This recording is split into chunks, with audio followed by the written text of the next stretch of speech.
जय श्री राधे कृष्ण। आप सभी का आपके अपने YouTube channel BK Mishra present में बहुत बहुत स्वागत है। आइए आज सुनते हैं कजली तीज व्रत की कथा। कजली तीज का व्रत जो कि हर वर्ष भाद्रपद महीने के कृष्ण पक्ष तृतीया तिथि के दिन कजली तीज का व्रत किया जाता है।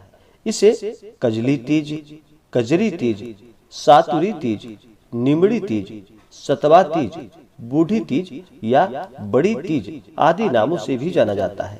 इस दिन अपनी अपनी लोक मान्यताओं के अनुसार स्त्रियां पूजन करती हैं। विशेषकर इस दिन भगवान शिव और माता पार्वती का पूजन किया जाता है। इस दिन बहुत से जगहों पर निर्जला व्रत रखा जाता है और कुछ जगहों पर जो कि रात्रि में चंद्रोदय होने के बाद भोजन ग्रहण कर लिया जाता है, व्रत को खोला जाता है। सभी जगह इस व्रत को मनाने की अपनी अपनी परंपरा है। इस व्रत को विशेषकर स्त्रियां अपने पति की लंबी आयु की प्राप्ति के लिए, सुख समृद्धि की प्राप्ति के लिए इस व्रत को रखती हैं। तो आइए सुनते हैं कजली तीज से जुड़ी हुई पौराणिक कथा। तो बोलिए प्रेम से भगवान भोलेनाथ की जय, माता पार्वती की जय। पौराणिक मान्यताओं के अनुसार एक गांव में एक ब्राह्मण रहता था जो कि बहुत ही गरीब था। उसके साथ उसकी पत्नी ब्राह्मणी भी रहती थी। इस दौरान भाद्रपद महीने की कजली तीज व्रत आई। ब्राह्मणी ने तीज माता का व्रत किया। उसने अपने पति यानी ब्राह्मण से कहा कि उसने तीज माता का व्रत रखा है, उसे चने का सत्तू चाहिए, कहीं से लेकर के आए। ब्राह्मण ने ब्राह्मणी को बोला कि वो सत्तू कहाँ से लाएगा। इस पर ब्राह्मणी ने कहा कि उसे तो सत्तू चाहिए, फिर चाहे चोरी करे या डाका डाले, लेकिन उसके लिए कहीं से भी सत्तू लेकर के आए। रात का समय था।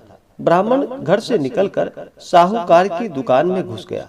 उसने साहूकार की दुकान से चने की दाल, घी, शक्कर लिया और 1.25 किलो तोल लिया और फिर इन सब से सत्तू बना लिया। जैसे ही वो जाने लगा कि आवाज सुनकर दुकान के सभी नौकर जाग गए। सभी जोर जोर से चिल्लाने लगे, चीखने लगे। इतने में ही साहूकार आया और ब्राह्मण को पकड़ लिया। ब्राह्मण ने कहा कि वह चोर नहीं है, वो तो एक गरीब ब्राह्मण है। उसकी पत्नी ने तीज माता का व्रत किया है, इसलिए सिर्फ यह 1.25 किलो का सत्तू बनाकर ले जाने आया था। जब साहूकार ने ब्राह्मण की तलाशी ली तो उसे दया आई और उसके पास से सत्तू के अलावा कुछ नहीं प्राप्त हुआ। उधर चांद भी निकल गया था और ब्राह्मणी सत्तू का इंतजार कर रही थी। साहूकार ने ब्राह्मण से कहा कि आज से वे उसकी पत्नी को अपनी धर्म बहन मानेगा। उसने ब्राह्मण को सत्तू, गहने, रुपए, मेहंदी, लच्छा और बहुत सारे धन देकर दुकान से विदा कर दिया। फिर सबने मिलकर कजली माता की पूजा की। जिस तरह से ब्राह्मण के कजली तीज व्रत के प्रभाव से दिन सुखमय हो गए, वैसे ही कजली माता की कृपा सभी भक्तों के ऊपर सदा बना रहे। दूसरी कथा के अनुसार एक साहूकार था, उसके 7 बेटे थे।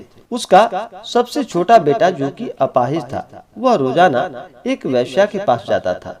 उसकी पत्नी बहुत ही पतिव्रता थी। खुद उसे कंधे पर बिठाकर वह वैश्याओं के पास ले जाती थी। बहुत वह गरीब थी, जेठानिया के पास काम करके अपना गुजारा करती थी। भाद्रपद महीने की कजली तीज के दिन सभी ने तीज माता का व्रत और पूजन के लिए सत्तू बनाए। छोटी बहू गरीब थी। उसकी सास ने उसके लिए भी एक सत्तू का छोटा सा पिंड बनाया। शाम को पूजा करके जैसे ही वो सत्तू पासने लगी, उसका पति बोला, मुझे वैश्या के यहाँ छोड़ कर आओ। हर दिन की तरह उस दिन भी वह पति को कंधे पर बैठाकर छोड़ने गई, लेकिन वो बोलना भूल गया कि तुम जाओ। वह बाहर ही उसका इंतजार करने लगी। इतने में जोर से वर्षा आने लगी और बरसाती नदी में पानी बहने लगा। कुछ ही देर बाद नदी से आवाज आई, आवतारी जावतारी दोना खोल के पी, पिया प्यारी होए। आवाज सुनकर उसने नदी की तरफ देखा तो दूध का दोना नदी में तैरता हुआ आता दिखाई दिया। उसने दोना उठाया और 7 बार उसे पीकर दोने के 4 टुकड़े किए और चारों दिशाओं में फेंक दिया। उधर तीज माता की कृपा से वैश्या अपना सारा धन उसके पति को वापस देकर सदा के लिए वहां से चली गई। पति ने सारा धन लेकर घर आकर पत्नी को आवाज दी, दरवाजा खोल।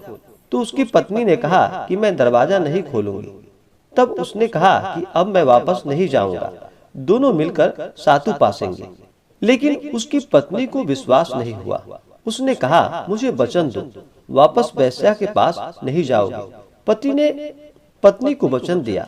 तो उसने दरवाजा खोला और देखा कि उसका पति गहनों और धनमाल सहित खड़ा है।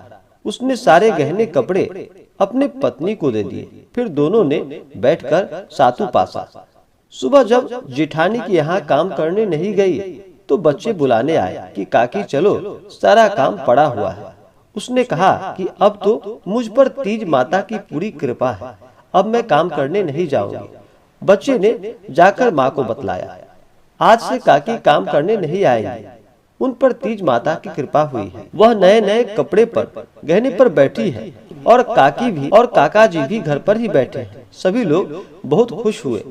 हे तीज माता, जैसे आप उस पर प्रसन्न हुई वैसे ही सब पर प्रसन्न होना और सबके दुख दूर करना। ऐसे ही ज्ञानवर्धक जानकारियाँ प्राप्त करने के लिए हमारे इस चैनल पे अगर आप नए हैं तो चैनल को लाल बटन दबा करके सब्सक्राइब करें, साथ में बेल आइकन घंटी को दबाएं ताकि मेरे वीडियो का नोटिफिकेशन आपको समय से मिलता रहे।